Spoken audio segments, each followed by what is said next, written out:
મારું નામ એબલ મથુરભાઈ બાંભણિયા। આજ રોજ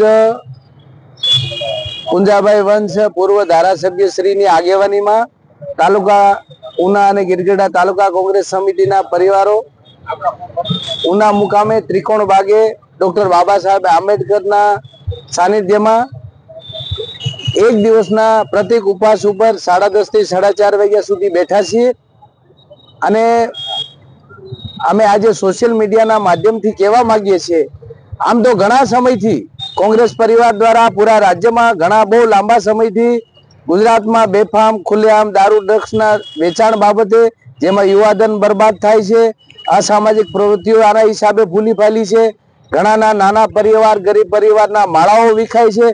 આવી અસંખ્ય રજૂઆતો કાયમ માટે કોંગ્રેસ પરિવાર દ્વારા થતી હોવા છતાં પણ અમારે એ આજની તકે કહેવું જોઈએ કે ગુજરાતની ભારતીય જનતા પાર્ટીની સરકાર, રાજ્યના મુખ્યમંત્રી અને રાજ્યના ગૃહમંત્રી ગુજરાતમાં જ્યારે દારૂબંધી હોવા છતાં એટલો જ્યારે આખા રાજ્યમાં આનો વિરોધ થઈ ગયેલો છે, ખુલ્લેઆમ દારૂ વેચાય છે, છતાં પણ અમે આજે આપના માધ્યમથી કહેવા માંગીએ છીએ કે રાજ્યના ગૃહમંત્રી કે ડીજીપી આ બાબતે કેમ કઈ બોલવા તૈયાર નથી। આનો મતલબ એવો થાય છે કે આજે અત્યારે ખુલ્લેઆમ જે બધા દૂષણો છે એમાં એ મુખ પ્રેક્ષક બનીને સહમતિ દર્શાવે છે અને જો હકીકતમાં રાજ્યની ભારતીય જનતા પાર્ટીની સરકાર જો આ બાબતે ગુજરાતના પરિવારો ન વિખાય, ગુજરાતનું યુવાધન ન વિખાય ને એમાં જો એ ચિંતિત હકીકતમાં હોય તો આ બાબતે કેટલા સમયથી આ મુદ્દો ચાલે છે તો એમાં એ બાબતે સ્પષ્ટતા કરવી જોઈએ કે જેથી કરીને લોકોને રાજ્ય સરકારની નીતિ રીતિ શું છે એનો ખ્યાલ આવે અને છતાં પણ આ બાબતે એ જો મુખ પ્રેક્ષક બનીને ઇનડાયરેક્ટલી આમાં સામેલ હોય, પોલીસ તંત્ર સામેલ હોય તો એમાં સરકારે એને ચોખવટ કરવી જોઈએ, જો સરકારે દારૂની છૂટી આપી દેવી જોઈએ, એટલે એનું સ્ટેન્ડ ક્લિયર કરવું જોઈએ। આજે આખા રાજ્યની પ્રજા આ બાબતે કાગાડોળથી રાહ જોઈ રહી છે। આ ખૂબ જ મોટું દૂષણ છે। દારૂ અને ડ્રગ્સની સાથે જે લોકો સંકળાયેલા છે એ લોકો પણ તમે ગામે ગામ જવો તો એ લોકો પણ સામાજિક એ પોતે બુટલેગરો થયા છે કે એમાં ગામનો પણ નાનો માણસ કાંઈ એમની સામાન્ય માણસ પણ બોલી શકતો નથી। એટલે દારૂ અને ડ્રગ્સના દૂષણના હિસાબે સામાજિક પરિસ્થિતિ બહુ બગડી છે, ગામે ગામના માહોલ બહુ બગડ્યા છે અને આ લોકો આખા એક તો 2 નંબરના ધંધા કરે અને સાથે સાથે અસામાજિક પ્રવૃત્તિઓનો પણ ખૂબ જ મોટા પ્રમાણમાં આને પ્રોત્સાહન મળ્યું છે। તો આજની તારીખે અમે સોશિયલ મીડિયાના માધ્યમથી ઉના ગિરગઢડા તાલુકામાં ગામે ગામ અનહદ પ્રમાણે દેશી ઇંગ્લિશ દારૂની બેફામ આંકડાઓ છે, બેફામ રીતે કોઈ પણ જાતના પોલીસના ડર વગેરે આજે આ લોકો જે છે બુટલેગરો ખુલ્લેઆમ વેપાર કરે છે। તો આ બાબતે સરકારને વિનંતી છે, જિલ્લાના એસપી સાહેબને ડીજીપી સાહેબને વિનંતી છે કે આ બાબતે કંઈક દાખલારૂપ અને કાયમી માટેના કંઈક પગલા લે એવી વિનંતી છે। વંદે માતરમ, ભારત માતા કી જય। ગુજરાતના બહેનો કંઈક ઘરને બરબાદ કરવા જઈ રહ્યા છે ત્યારે યુવા ધનને બચાવવા માટે, યુવા ધનના ભવિષ્યને બચાવવા માટે, સામાજિક ક્ષતિઓ અને સામાજિક રીતે બરબાદ થતા સમાજને બચાવવા માટે કોંગ્રેસની વિચારધારા દ્વારા અમે સંપૂર્ણપણે મક્કમતાથી નિર્ધાર કર્યો છે કે દારૂ, જુગાર, ડ્રગ્સ અને ગેરકાનૂની અસામાજિક પ્રવૃત્તિઓની સામે ઝુંબેશ ચલાવીને સરકારને બેરી મૂંગી સરકાર એને કાને અવાજ પહોંચાડવા માટે આ ગૃહમંત્રી અને ગૃહ ખાતાની મિલીભગતથી અસામાજિક પ્રવૃત્તિ ઉના તાલુકાની અંદર ફૂલી ફાલી છે। ઇંગ્લિશ દારૂ હોય, દારૂના હડ્ડા હોય કે ઉના શહેરમાં વરલીનો જુગાર ચાલતો હોય, અનેક પરિવારોના માળા વિખાણા છે, બહેનો અને ઘર બરબાદ થયા છે, બહેનો વિધવા બની છે અને કોઈના પુત્ર ગુમાવ્યા, કોઈના પતિ ગુમાવ્યા, કોઈ ભાઈ ગુમાવ્યો। આ પરિસ્થિતિનું નિર્માણ સમગ્ર ગુજરાતમાં અને ગીર સોમનાથ જિલ્લામાં થયેલું છે ત્યારે અમે લોકોના, અમે યુવાનોના, અમે બહેનોના અવાજ બનીને એક પાર્ટીની વિચારધારા અનુરૂપ ગેરકાનૂની અસામાજિક પ્રવૃત્તિઓ તાત્કાલિક અસરથી બંધ થાય, સરકાર નિયમો ઘડે છે, કાયદા ઘડે છે, પરંતુ કરોડો રૂપિયાનો, 60 લાખનો, 80 લાખનો, 1.5 કરોડનો દારૂ પહોંચાય છે। કોઈની જવાબદારી ફિટ થતી નથી, કોઈને પનિશમેન્ટ થતું નથી, કોઈ પગલાઓ લેવાતા નથી. અદાણી પોર્ટ ઉપર 20,000 કરોડનું ડ્રગ્સ પકડાય, આજ સુધી એની કોઈ તપાસ થતી નથી. એનો સીધો અર્થ એ થાય છે કે રાજ્ય સરકાર, એના પ્રણેતા, એના પદાધિકારી, પોલીસ ડિપાર્ટમેન્ટ, ગૃહ ખાતું સૌને પૈસાની કાળો ધંધો, કાળો કારોબારના માધ્યમથી પૈસા કમાવા છે. ત્યારે તાત્કાલિક અસરથી અમે કહેવા માંગીએ છીએ, સરકાર જાગે, ગૃહ ખાતું જાગે, પોલીસ ખાતું જાગે અને પ્રમાણિકપણે કાયદાની મર્યાદામાં રહી એક્શન લઈ અને સમાજને બચાવે, બહેનોને બચાવે, યુવાનોને બચાવે, યુવાધનના ભવિષ્યને બચાવે. એના માટે આજે અમે કોંગ્રેસ પાર્ટીના દ્વારા આજે અમે ઉપવાસ ઉપર બેઠા છીએ. આ તકે સરકાર વહેલી તકે પગલાં લે અને તમામ પ્રકારની બદીઓને ગુજરાતમાંથી નેસ્ત નાબૂદ કરે, એ અમારી લાગણી અને માગણી છે. મારા શબ્દોને વિરામ. જય હિન્દ, જય ભારત. એક દિવસના સવારે 10:30 થી સાંજના 4:30 કલાક સુધી પ્રતિક ઉપવાસ ઉપર આજે ડોક્ટર બાબા સાહેબ આંબેડકરના સાનિધ્યની અંદર બેઠા છે. સરકારને અને ગીર સોમનાથ જિલ્લાની પોલીસને જગાડવા માટે કોંગ્રેસ પરિવાર દ્વારા આ પ્રતિક ઉપવાસ કરવાનો નિર્ણય કરેલો.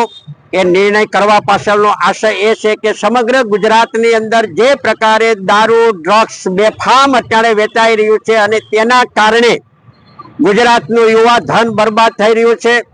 ગુજરાતની નાની ઉંમરની બહેનો વિધવા થઈ રહી છે. બહેનો વિધવાને કારણે કોઈ માં છે પોતાના દીકરાને ગુમાવે છે, કોઈ બેન છે એના ભાઈને ગુમાવે છે, કોઈ પત્ની જે છે એના પતિને ગુમાવે છે અને નાના નાના બાળકો જે છે એ છત્રછાયા વિનાના થઈ જાય. આ પ્રકારની પરિસ્થિતિ ગીર સોમનાથ જિલ્લા પોલીસની ભાગીદારીથી સમગ્ર ગીર સોમનાથ જિલ્લાના તમામ તાલુકાની અંદર બેફામ આ પ્રવૃત્તિ ચાલે છે. એના જીવતા જાગતા પુરાવાઓ જુનાગઢ જેલમાંથી એક બુટલેગર દ્વારા ઉનાના ધારાસભ્યને કાગળ લખવામાં આવે છે, લેટર લખવામાં આવે છે. એમાં ઉનાના ધારાસભ્ય ભાગીદાર છે. જે કાંઈ ધંધાઓ જે ચાલે છે ઉના તાલુકાની અંદર, જે કોઈ પ્રકારની અસામાજિક પ્રવૃત્તિઓ ચાલે છે, એ અસામાજિક પ્રવૃત્તિઓ ઉના તાલુકાના લોકોએ 2022ની વિધાનસભાની ચૂંટણીમાં ભાજપના ઉમેદવારને મત આપીને જેને ધારાસભ્ય બનાવ્યા અને ધારાસભ્ય બનાવ્યા પછી આ ધારાસભ્યના પદને પોતાના કાળો કારોબારના માધ્યમ મારફત બેફામ પણાડે અત્યારે અસામાજિક પ્રવૃત્તિઓ, ડ્રગ્સ, દારૂ, દેશી દારૂ, વિદેશી દારૂની હેરાફેરી, વરલી મટકાઓ ઉના શહેરની અંદર અત્યારે ધમધમે છે. ઉના શહેરની અંદર બેફામપણે વેચાય છે. એ પછી મસુંદી નદી હોય, ડીવાયસપી કચેરીની આજુબાજુના 500 ફેરીમાં હોય, રામનગર ખારામાં ગણેશ મંદિરની આજુબાજુ હોય, ત્યારબાદ અહીંયા ગની માર્કેટની પાછળના ભાગમાં હોય. આ બધી જગ્યાએ દારૂ અત્યારે બેફામપણે વેચાઈ રહ્યો છે. એટલું જ નહીં પણ હોમ ડિલિવરી પણ થાય છે. ડ્રગ્સની હોમ ડિલિવરી થાય છે, દારૂની હોમ ડિલિવરી થાય છે. ત્યારે ગીર સોમનાથ જિલ્લાની પોલીસ જાગે અને હપ્તા કમાવા માટે અને પૈસા ખીચા ભરવા માટે થઈને આ બેફામપણે જે ધંધા કરવા માટેની જે છૂટ આપી છે એના ઉપર બ્રેક લાગે અને દારૂબંધીની કડક અમલ ગુજરાતની અંદર થાય, ગીર સોમનાથ જિલ્લામાં થાય.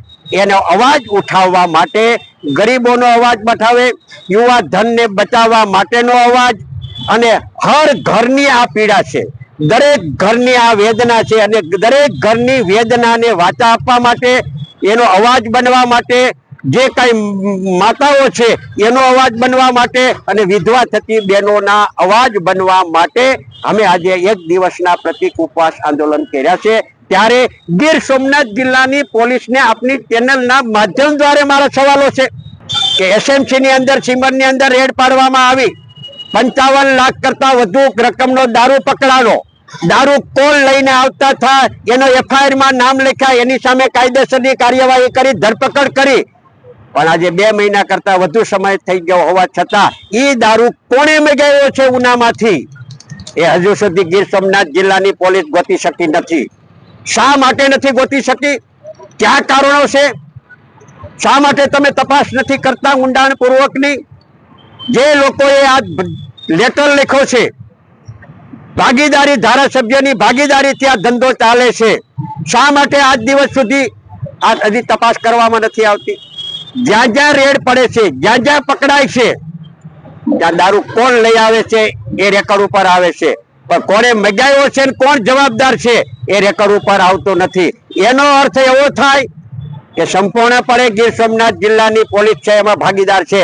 વેરાવળની અંદર એસએમસી દ્વારા દરોડો પાડવામાં આવ્યો તો સ્થાનિક પોલીસની સામે પગલાઓ ન લીધા તો એ જવાબદાર નહીં ગણવાના? જે શહેરની અંદર એસપી પોતે રહેતા હોય, એસપી નું રેસિડેન્ટ હોય અને એને એ જ શહેરની અંદર આટલો મોટો એસએમસી દ્વારા રેડ પાડીને દારૂનો મોટો જથ્થો પકડવામાં આવે તો શું સમજવું? તો સ્થાનિક પોલીસ ભાગીદાર છે. એસએમસી ને રેડ પાડવી પડે છે એનો અર્થ એવો થાય છે કે સ્થાનિક પોલીસ એમાં સંપૂર્ણપણે ભાગીદાર છે. શાસક પક્ષના પદાધિકારીઓ ભાગીદાર છે, કારણ કે અંતે તો હવે સાબિત થઈ ગયું છે, ખુલ્લું થઈ ગયું છે. અને લોકોના મતોથી ચૂંટાયેલો જનપ્રતિનિધિ જ્યારે આ પ્રકારની અસામાજિક પ્રવૃત્તિની સાથે જોડાય અને બેફામ કાળો કારોબાર કરાવરાવે અને યુવા ધનને બરબાદ કરવાનું કામ કરે, ત્યારે આપની ચેનલના માધ્યમ દ્વારા ઉના શહેરના પ્રબુદ્ધ નાગરિકોને, ઉના શહેરની જનતાને અને તાલુકાની જનતાને પણ હું કહેવા માંગુ છું, હું ચેતવણી આપવા માંગુ છું કે સમજો, તમે જેને મતો આપ્યા છે અને જેને જનપ્રતિનિધિ બનાવ્યા છે, તો તમારા મતોથી બનેલો જનપ્રતિનિધિ અત્યારે બેફામ બનીને ઉનાને લૂંટવા માટેનું જે રીતે મોહમ્મદ ગજનીએ સોમનાથને લૂંટ્યું હતું એ જ પ્રમાણે આ અસામાજિક પ્રવૃત્તિઓ કરી અને ઉનાના નાગરિકોને લોકોનું શોષણ કરીને લૂંટવાનો ધંધો નો પીળો પરવાનો તમે મતો આપીને કર્યું છે. એટલે આવું જે દુઃસાહસ કર્યું છે એનું પરિણામ આવનારા દિવસોની અંદર નવી પેઢીને ભોગવવાનું આવશે. એ ભોગવવું ન પડે એટલા માટે એનો અવાજ બનવા માટે અને ગીર સોમનાથ પોલીસને જગાડવા માટે, ગુજરાત સરકારને જગાડવા માટે, ગુજરાતના ગૃહમંત્રીશ્રીને જગાડવા માટે, ડીજીને જગાડવા માટે, એસપીને જગાડવા માટે અને સ્થાનિક પોલીસને જગાડવા માટે અમે આજે આ પ્રતિક ઉપવાસનો કાર્યક્રમ રાખવામાં આવ્યો છે.